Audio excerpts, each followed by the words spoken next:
In a stunning and historic decision, the Supreme Court has struck down the Trump-era tariffs, sending shockwaves through the political and economic landscape of the United States. This abrupt move brings an end to one of the most controversial and hotly debated economic policies in recent memory, a policy that has shaped the way America does business with the world for years. The court's ruling dismantles tariffs on hundreds of billions of dollars in imported goods, primarily from China, effectively upending years of combative trade strategy.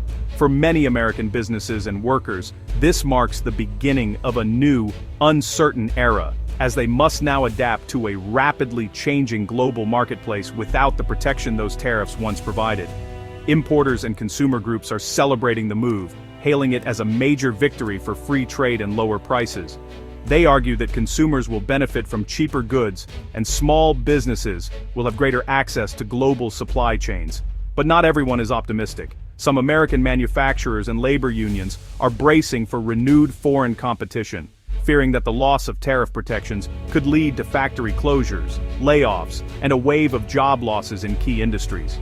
The Supreme Court's decision not only disrupts ongoing U.S.-China trade negotiations, but also ignites a fierce debate in Washington over who should control America's trade policy, the president or Congress.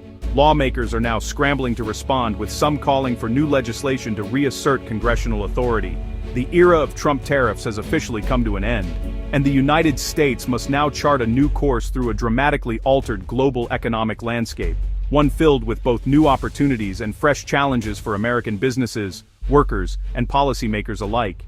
To truly grasp the Supreme Court's impact on U.S. trade policy, it's essential to first understand the Trump tariffs, taxes imposed on imports, primarily from China. These tariffs were introduced as a tool to protect American industries from foreign competition and to pressure other governments, especially China, to change what the U.S. considered unfair trade practices. The tariffs were not just numbers on paper. They became a central weapon in a growing trade war, reshaping the global economic landscape and affecting millions of businesses and consumers. Beginning in 2018, the Trump administration levied tariffs on hundreds of billions of dollars worth of Chinese goods. The goal was to address what the White House called unfair trade practices, intellectual property theft, and a massive trade deficit that had long frustrated American policymakers. These sweeping tariffs were unprecedented in scale, affecting everything from electronics to clothing, and sent shockwaves through global supply chains. While some U.S. manufacturers, especially those competing directly with Chinese imports, saw a boost, many others, particularly those dependent on imported parts and raw materials, faced soaring costs. For these companies, the tariffs meant higher expenses, squeezed profit margins, and tough decisions about whether to pass costs on to customers or absorb the losses themselves. American farmers were hit especially hard. In retaliation for the tariffs, China slashed its purchases of U.S. crops like soybeans and corn, devastating rural economies that relied on exports.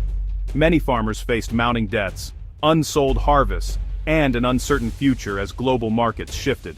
The impact didn't stop at the farm or the factory. U.S. consumers also felt the pinch, as tariffs drove up prices on everyday goods, from groceries and clothing to electronics and appliances. For many families, the trade war meant higher bills at the checkout counter and fewer choices on store shelves. Trump's aggressive approach didn't just target China. Tariffs were also imposed on close allies, including Canada, Mexico, and the European Union, straining diplomatic ties and sparking new rounds of trade negotiations. Long-standing partnerships were tested as countries responded with their own tariffs and countermeasures. This marked a dramatic shift from decades of bipartisan support for free trade, ushering in a new era of economic nationalism. The debate over tariffs and trade policy became a central issue in American politics, dividing lawmakers, business leaders, and communities across the country. Now, with a landmark Supreme Court ruling, that era faces an abrupt and uncertain halt. The court's decision could reshape the balance of power over trade policy, with consequences that will ripple through the economy, the legal system, and America's role on the world stage. The Supreme Court's decision wasn't about the tariffs' economic impact, but whether the president had the legal authority to impose them. Trump relied on the International Emergency Economic Powers Act, arguing trade deficits threatened national security. Challengers countered that only Congress can levy tariffs, and the law never explicitly granted the president such sweeping power. the court invoked the major questions doctrine, ruling that only Congress can authorize actions with vast economic consequences. This verdict reasserts Congress's constitutional role in trade, signaling stricter limits on presidential authority, even in national security matters. The decision marks a turning point in the balance of power over U.S. economic policy. The Supreme Court's ruling sent shockwaves through financial markets. Import-heavy companies surged, as investors anticipated a wave of cheaper goods and increased global competition. The news spread quickly, with analysts scrambling to predict which sectors would benefit most, and which would face new challenges. At the same time, domestic steel and aluminum stocks tumbled, reflecting fears that these industries would lose the protection that tariffs once provided. For many workers and executives in these sectors, the ruling brought anxiety and uncertainty about the future. Importers, on the other hand, welcomed relief from billions in duties. For companies that rely on global supply chains, the decision promised a return to more predictable costs and smoother operations. Yet these businesses now face tough choices about whether to reverse costly supply chain shifts made to avoid tariffs. Some had invested heavily in new suppliers or relocated production, and now must weigh the risks and rewards of changing course again. For workers in protected industries, the future is uncertain. Many worry about job security and the possibility of layoffs as foreign competition intensifies. Unions fear layoffs as foreign competition returns, and are calling for new measures to support affected workers and communities. Meanwhile, sectors tied to global trade, like logistics, shipping and agriculture, are poised for renewed growth as foreign markets reopen and demand for American goods increases. Exporters hope to regain lost ground, and some are already negotiating new contracts abroad. For many, the ruling signals a chance to rebuild relationships with overseas buyers. For consumers, the end of tariffs promises lower prices on goods ranging from electronics to everyday household items, potentially easing the strain on family budgets. However, experts caution that the benefits may take time to reach store shelves as retailers work through existing inventory and renegotiate supply contracts. Economists expect some relief from inflation, as lower import costs gradually filter through the economy. This could help stabilize prices and boost consumer confidence. Still, they warn of job losses in vulnerable communities, especially those dependent on industries that once relied on tariff protections to stay afloat. The ruling highlights the complex, far-reaching, and often contradictory effects of trade policy on the U.S. economy, where gains for some can mean losses for others.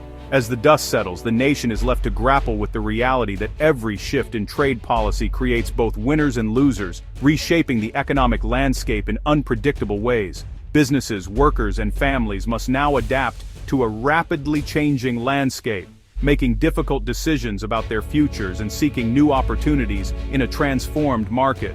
The only certainty is that American trade has entered a new era, one defined by both challenge and opportunity as the country navigates the next chapter in its economic story.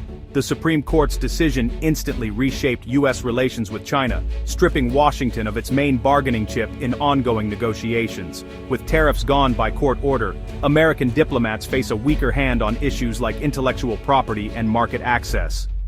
Allies in the EU, Canada, and Mexico are quietly relieved, as the ruling removes a major source of trade friction. Yet, the abrupt change injects new unpredictability into U.S. trade policy, making foreign governments wary of future American commitments. The world is watching. Will the U.S. return to multilateralism, or seek new ways to protect its interests? The reset is here. America's global economic role is up for debate. Tariffs have shaped America's economy since its founding, from the Tariff Act of 1789 to the disastrous Smoot-Hawley Act of 1930, which deepened the Great Depression. After World War II, the U.S. led a global shift toward free trade, creating institutions like the WTO, and lowering tariffs for decades. This era brought prosperity but also job losses, fueling backlash against globalization.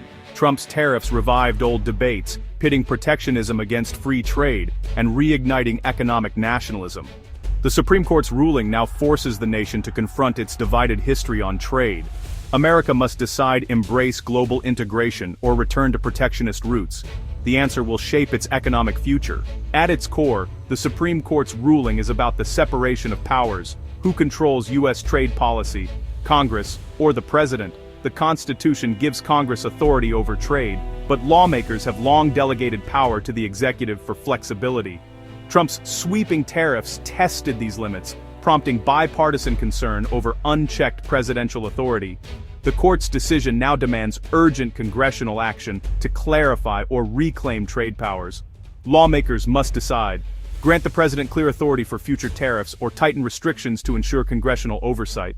The outcome will reshape American trade policy and the balance of power for years to come. The debate is just beginning.